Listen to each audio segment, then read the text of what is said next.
Carnevale veniva festeggiato già da chissà quanto tempo, però io ho deciso di prendere in considerazione solamente i primi anni dell'Ottocento, perché c'è una considerevole documentazione che ho rinvenuto nell'archivio storico di Vittorio Veneto, che è relativa a quel periodo. Per lo più si trovano i fascicoli Polizia e Spettacoli, ed essendo costituita da carte sciolte e quindi a frammentaria non può darci un quadro totale, però solo approssimativo comunque di come ci si divertiva nei nostri comuni. Tuttavia penso che ci riveli parecchie notizie curiose. Non si può parlare di Carnevale senza fare riferimento alle maschere, però non dobbiamo pensare che un tempo esse fossero consentite liberamente, come è ai nostri giorni. Così va meglio? Il loro uso veniva regolamentato mediante specifici avvisi annuali che definivano anche i giorni di effettivo permesso. Durante il regno napoleonico veniva specificato che l'uso delle maschere era consentito sia di giorno che di notte dentro a teatri, sale, botteghe pubbliche, mentre nelle vie e nelle piazze era possibile solo di giorno e mezz'ora dopo il tramonto e per tutta la notte era espressamente vietato percorrere le strade con la maschera al volto. Il divieto esisteva anche durante le sacre funzioni nei giorni festivi. Inoltre erano rigorosamente proibite tutte le maschere che potessero offendere il buon costume, la decenza, la religione, che offrissero segnali di partito, di opinioni, allusioni ingiuriose a pubblici funzionari o privati cittadini.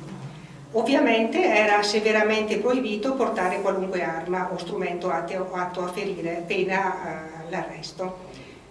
Notiamo qualche ulteriore restrizione durante il governo austriaco, quando veniva precisato che nei giorni di domenica o di altra festa di precetto non potevano comparire le maschere in nessun luogo se non dopo il vespero.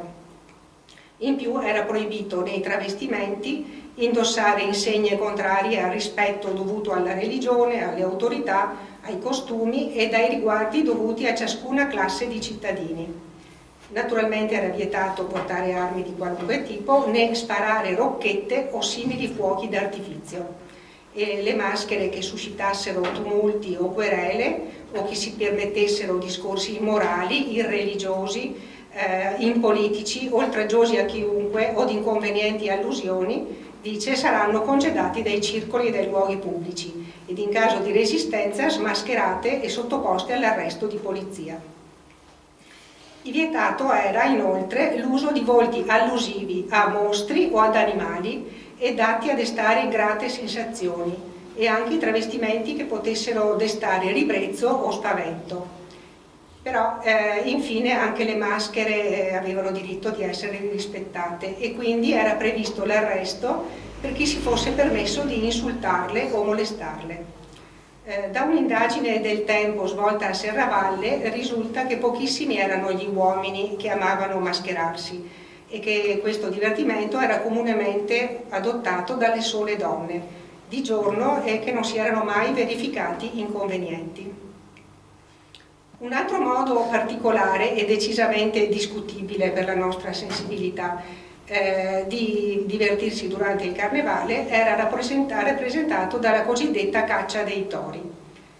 A Venezia, dove forse ebbe origine nel XII secolo, questo rito sanguinario si protrasse per secoli, fin dopo la caduta della Serenissima. Le cacce erano permesse durante il Carnevale, la licenza era una prerogativa del Consiglio dei 10 a causa dei possibili frequenti incidenti ed erano praticate in diversi campi, però mai in contemporanea per permettere il maggior concorso di pubblico. Lo spettacolo prevedeva che i tori, per meglio dire i buoi, fossero portati dai tiradori, trattenuti per le corna con delle corde, mentre essi venivano assaliti da cani che cercavano di azzannarli alle orecchie e naturalmente alla fine il toro veniva ucciso. Tale spettacolo cruento era in uso anche nei nostri comuni, o almeno è documentato a Ceneda. Infatti nel 1811, volendo presidiare lo spettacolo pubblicamente bramato delle cacce da toro, per il corso del carnevale, in pratica veniva dato ordine che nessun macellaio macellasse senza licenza per permettere lo svolgimento delle cacce. I documenti attestano che la caccia dei bovi, viene detto qui, quindi giustamente non erano i veri tori, veniva eseguita di norma nella piazza maggiore del Duomo nel dopo pranzo e nella piazza del Meschio dietro particolare disposizione del podestà. Comunque in seguito la comune sensibilità andò trasformandosi. Dal 1812 si susseguirono degli ordini superiori affinché tale pratica venisse eliminata. Così da Treviso, il 26 febbraio del 1812, il prefetto scriveva al viceprefetto di Ceneda che uno spettacolo così cruento, le parole esatte adesso vengono, avvanzo dei feroci costumi di un'epoca infelice, mal si combina con lo spirito di civilizzazione e di dolcezza tanto comune e proprio degli abitanti di questo dipartimento. I paesi più colti lo hanno da gran tempo soppresso. In pratica, insomma, ordinava che questo barbaro intrattenimento venisse impedito, negando ogni licenza. Ancora nel 1813, però, leggiamo nei documenti, nei passati giorni diversi comuni richiesero il permesso di dare al pubblico lo spettacolo crudele conosciuto sotto la denominazione di caccia dei tori. Altri l'accordarono senza esserne espressamente autorizzati. Questa condotta era contraria al sistema di proibizione irrevocabile di tanto barbaro divertimento. Conseguentemente veniva pronunciato di nuovo il divieto al riguardo, precisando che nessuno avrebbe potuto permettersi di farne ulteriore domanda. Non risulta che in seguito nei nostri comuni la caccia ai tori fosse ancora in uso, ma evidentemente, visto il perdurare delle proibizioni, in qualche luogo del Trevigiano si cercava ancora di continuare tale discutibile pratica. Infatti nel 1817 veniva precisato dalla Regia Delegazione Provinciale di Treviso che non debbano permettersi in verun luogo della provincia e sotto qualsi sia pretesto delle cacce dei tori e di sospenderle all'istante dicono semmai taluno azzardasse di produrli arbitrariamente, denunziando il caso. Ma ancora nel gennaio 1822 rinnovandosi talvolta le istanze onde ottenere il permesso per tale spettacolo, si ribadisce che saranno rigettate tutte le domande di richiesta per la caccia ai tori, anzi riferendo per espresso qualsi sia sospetto o rilievo che vi potesse essere chi clandestinamente azzardasse di macchinare qualsi sia contravventivo concerto. Per festeggiare il periodo carnevalesco venivano offerti anche spettacoli da compagnie girovaghe, delle quali abbiamo qualche curiosa testimonianza. Nel gennaio 1811 la piazza di Ceneda fu rallegrata dallo spettacolo di cavalli con salti di corda a pantomima della Compagnia Internazionale di Giovanni Lustre, della quale vale la pena conoscere i componenti e la nazionalità. C'era Giovanni Lustre, 46 anni, nato a Lione. Poi c'era la moglie, Luisa Elisabeth Landini, nata a Parigi. Giovanni Lustre, figlio, 15 anni e mezzo, nato a Copenaghen. Caterina Lustre, di 11 anni, nata a Regensburg. Poi faceva ancora parte della compagnia Joseph Borel, di anni 34, nato a Brianzone, dipartimento delle Alte Alpi. Sua moglie Marianne, di 29 anni, era nata a Marsiglia. Jean Borel, figlio, nato a Susa in Piemonte, aveva 7 anni e mezzo. E infine Carolina, nata a Vicenza, di 8 mesi. I passaporti risultavano in regola, rilasciati dalla prefettura di Vicenza, dove la compagnia aveva da poco lavorato, e così il 14 gennaio 1811 fu accordato il permesso alla compagnia Giovanni Lustre di esibirsi per 10 giorni a Ceneda in giochi di cavallerizza e salti di corda. Un altro caso di compagnia girovaga ci viene offerto da Serravalle, dove nell'inverno 1815 diedero spettacolo i coniugi Giacinto Latour e Teresa Rossi, erano comici e giocatori di marionette. Successivamente essi furono ricercati dal distretto di Schio, in quanto nell'anno precedente si erano esibiti a Thiene, e dove, leggiamo, abbandonarono alla sorte un loro infante, che fu pietosamente raccolto da un povero artista.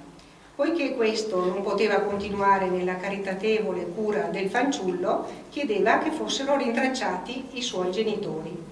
E quindi abbiamo anche i connotati. Teresa Rossi, nativa di Torino, età 24 anni, professione comica, statura alta, corporatura scarna, faccia ovale, fronte regolare, capelli, ciglia ed occhi castagni, naso regolare, bocca e labbri sottili, mento tondo, colore pallido.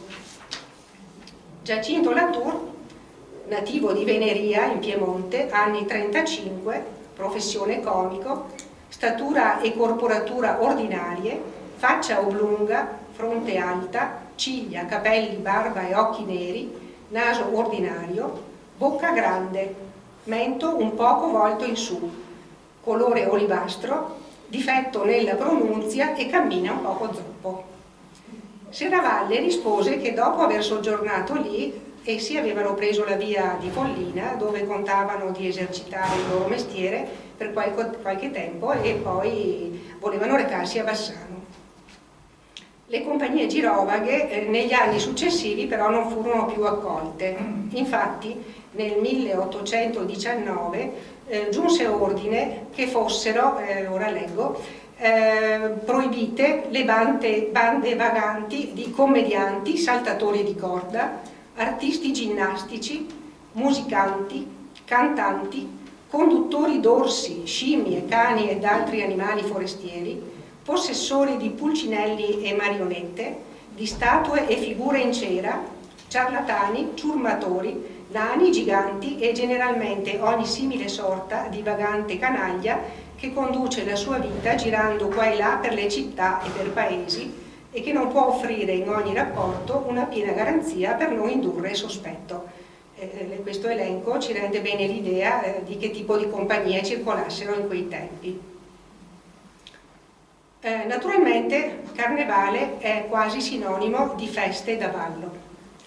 I documenti a nostra disposizione ci attestano l'antica usanza dei serravallesi di festeggiare con danze nel prato della pieve di Sant'Andrea, dove tutti potevano partecipare. E ciò avvenne anche nel 1807 e 1808 su richiesta dei musicisti locali Felice e Francesco De Zorzi e Pietro Rainoni. Nel 1812 la compagnia De Zorzi organizzò invece feste da ballo con maschere a Palazzo Canal, cioè nel palazzo di Girolamo Canal, situato nel borgo San Girolamo, che oggi è via Cavour. Nel 1815, sempre la compagnia De Zorzi ottenne di organizzare le feste danzanti nella sala del Palazzo Comunale di Serravalle. Evidentemente essa rappresentava una sorta di garanzia, perché queste feste si tennero anche negli anni successivi. Negli anni 1820, 22 e 23 l'ormai consueto corso di feste danzanti in maschera nella sala del Palazzo Comunale fu appannaggio invece della compagnia di Andrea Colles, mentre nel 1825 gli organizzatori furono di nuovo Francesco De Zorzi e compagni. Queste feste da ballo, dette cavalchine, ottenevano molto successo e nel 1832 altri chiesero ed ottennero la sala comunale per feste diurne durante il Carnevale, impegnandosi dietro avviso a sgomberarla e renderla libera per le feste da ballo notturne di società che potessero aver luogo. La compagnia in questione era costituita da Paolo Paietta, Giacomo Tasca, Giuseppe Saccomani, Michel Troyer, Antonio Zannetti, Dalmas Bortolo e Luigi Colles. Nell'anno successivo il permesso fu accordato a Giacomo Baldini e Simonetti, mentre nel 1834 i due filarmonici, signori Troyer Michele e Baldini, nobile Giacomo, ottennero di dare un corso di feste da ballo, cavalchine e veglioni nella sala comunale. E come possiamo notare, per molti anni si tennero feste danzanti nella sala del Palazzo Comunale di Serravalle, ma ovviamente anche a Ceneda avveniva la stessa cosa, anche se i documenti di cui disponiamo ne danno notizia soltanto a partire dal 1824. E anche in questo caso le feste dovevano essere molto eleganti, data la cornice in cui venivano effettuate.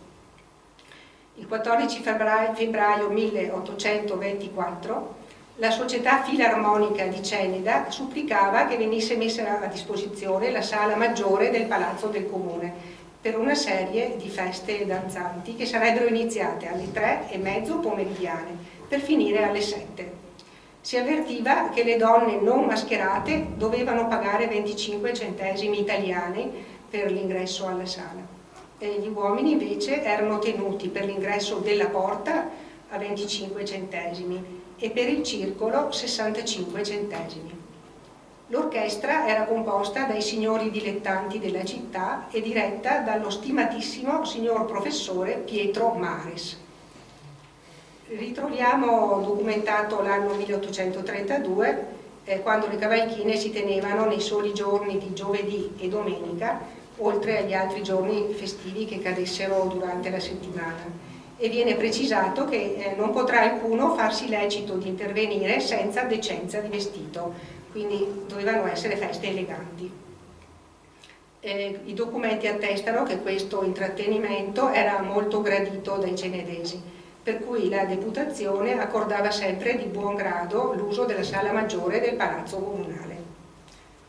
Oltre ai balli eleganti per l'alta società, anche nelle bettole d'osterie dei due comuni venivano organizzate feste danzanti, ovviamente di più modesto tenore, sempre al di fuori dei momenti delle sacre funzioni, di giorno fino alle ore 14 e controllando che nulla contravvenisse alla pubblica tranquillità e al buon costume. Così a Ceneda nel 1810 troviamo abilitati Antonio Norio Ospe a Meschio, Giovanni Valvessa in via Rizzera, Antonio Lucchese a Salsa, Andrea Mattana a San Fris, Antonio Battestini in via Rizzera, Vincenzo Possamai in piazza Duomo. Passando poi sotto il governo austriaco, per ovviare alle violazioni delle sante feste, le limitazioni aumentarono. Infatti nei giorni festivi, durante le funzioni ecclesiastiche della mattina, erano assolutamente proibiti fino a mezzogiorno, leggiamo, i giochi, i canti, i suoni ed i clamorosi bagordi che servono di scandalo e di distrazione alle chiese. Al pomeriggio poi si faceva dottrina cristiana nelle chiese, per cui le attività dovevano rimanere chiuse fino al termine delle funzioni pomeridiane. Per la concessione delle licenze poi si riteneva necessaria la circospezione e veniva valutato il contegno e la pubblica opinione sull'esercente.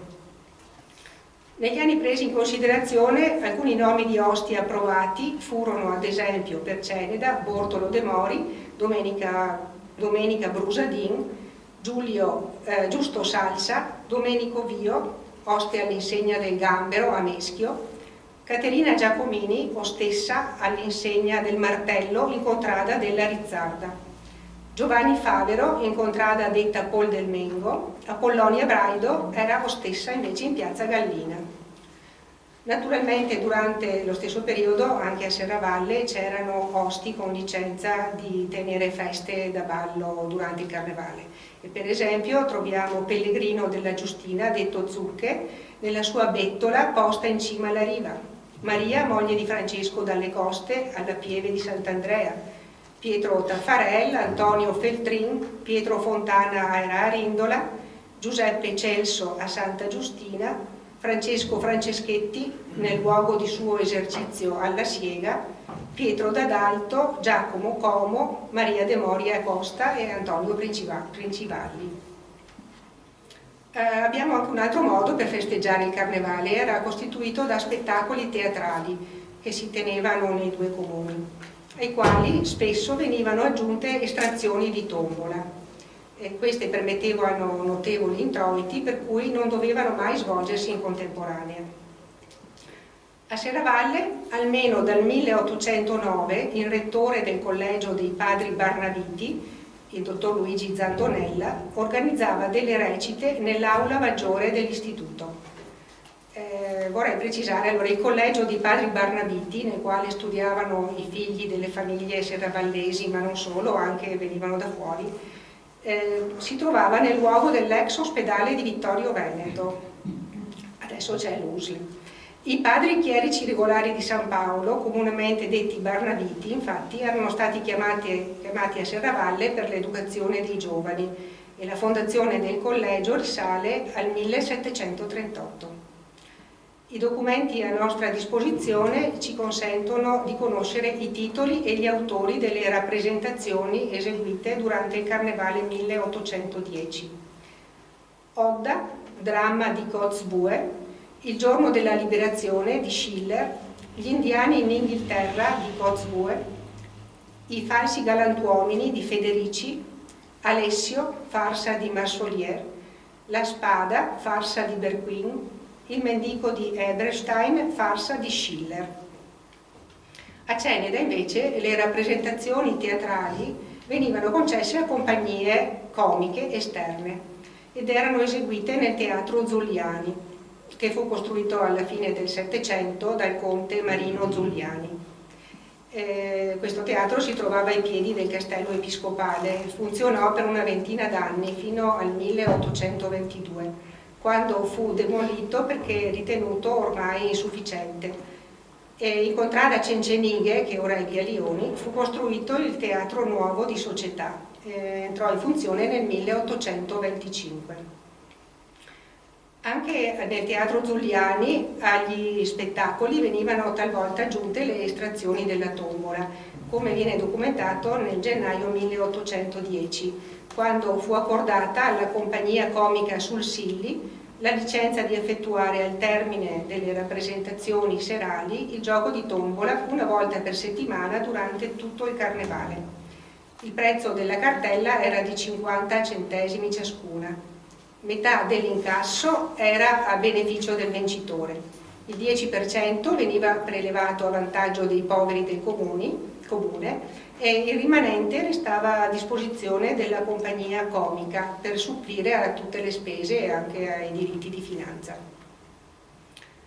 Però a Ceneda venivano eseguite delle recite anche nel seminario, queste erano con accesso gratuito, per cui avrebbero potuto interferire con l'attività svolta al teatro Zuliani, facendo da concorrenza. Per esempio, nel 1812 si esibiva la compagnia comica di Nicola Civili, ma in concomitanza era previsto negli ultimi 15 giorni di Carnevale un periodo di recite al seminario, con accesso gratuito e libero a chiunque.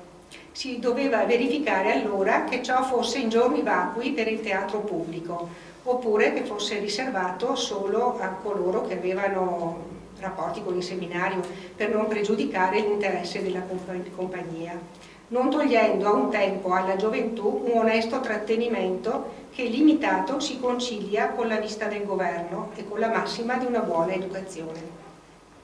Per questo scopo il podestà comunicava al vescovo, leggiamo precisamente, a Monsignor Vescovo di Ceneda, Barone del Regno, di avvisare il rettore del seminario che le serate erano limitate a 6 e nei giorni non clamorosi, invitando a chiudere tutti i giorni festivi, il giovedì dell'ultima settimana, i 3 ultimi giorni di Carnevale e in quei giorni in cui avrà luogo una o 2 serate di questa compagnia. Torniamo ad occuparci di Serravalle, dove nel 1820 alcuni giovani, a spese delle famiglie, si erano impegnati a dare alcune rappresentazioni nel solito teatro del Collegio dei Padri Barnabiti, con ingresso gratuito. Lo scopo era l'intrattenimento per la popolazione e l'istruzione per i giovani che si cimentavano. E la prima rappresentazione fu il dramma Il benefattore e l'orfana. Nel febbraio del 1823 la compagnia comica di Francesco Colagusi e di Bernardo Ponzio chiese di tenere un corso regolare di recite, ma a Serravalle non esisteva un vero teatro e se si considerava che gli abitanti erano sempre interessati agli intrattenimenti carnevaleschi bisognava approvare la richiesta. ma dicono i documenti, pensando che in comune non esistevano locali capaci di un numero di spettatori tale da sostenere senza troppo aggravio una compagnia comica discretamente numerosa, non si saprebbe assolutamente decidersi favorevolmente e pertanto si chiedeva consiglio al Regio Commissario distrettuale. Non conosciamo l'esito della richiesta. In realtà, per avere un vero teatro sociale, Serravalle dovrà attendere ancora molti anni, poiché esso fu inaugurato solo nel 1879. Erano in voga anche spettacoli di marionette e a Ceneda nel 1824 Domenico Dal Ponte si esibì con 30 rappresentazioni dei più corretti autori nella sala della Palazzina al Gallo, con un edificio delle marionette. Nel 1825 il direttore della compagnia di marionette che si stava esibendo a Ceneda per il Carnevale chiedeva di poter dare a Serravalle 15 rappresentazioni, sacre o nei limiti del buon costume, per Quaresima. A Serravalle poi nel 1823 furono accordate al marionettista Paolo Soldà rappresentazioni durante la Quaresima, le prime tra le quali di genere sacro. Nel 1826 ancora Paolo Soldà ebbe il permesso di chiudere le sue recite con una rappresentazione tragica intitolata Gusmano d'Almeida, opera di Cosimo Ghiozzi. Quindi sembra di intuire che le rappresentazioni fossero decisamente più allegre a Ceneda, mentre a Serravalle erano di carattere sacro, per lo più in Quaresima e addirittura il 6 febbraio del 1825, quindi in pieno Carnevale, il tessitore Giacomo Facchin voleva dare in casa propria una rappresentazione sacra intitolata Il martirio di Santa Augusta e il permesso fu accordato. Da quanto è emerso dai documenti si ha l'impressione che i cenedesi avessero maggior propensione ai divertimenti rispetto ai serravallesi. Probabilmente già allora, nel primo Ottocento, aveva senso il detto proverbiale secondo cui i notoi de Ceneda amavano far tardi e divertirsi e a loro venivano contrapposti i tegnosi di Serravalle. Non è vero. Volendo cercare una qualche spiegazione al fenomeno, si può ipotizzare che con l'arrivo di Napoleone la nobiltà abbia subito un duro colpo, anche economico, impoverendo molte famiglie nobili serravallesi. Il tessuto sociale di Ceneda invece comprendeva anche una gran parte di commercianti ed artigiani piuttosto ricchi e desiderosi di spendere e divertirsi. Grazie.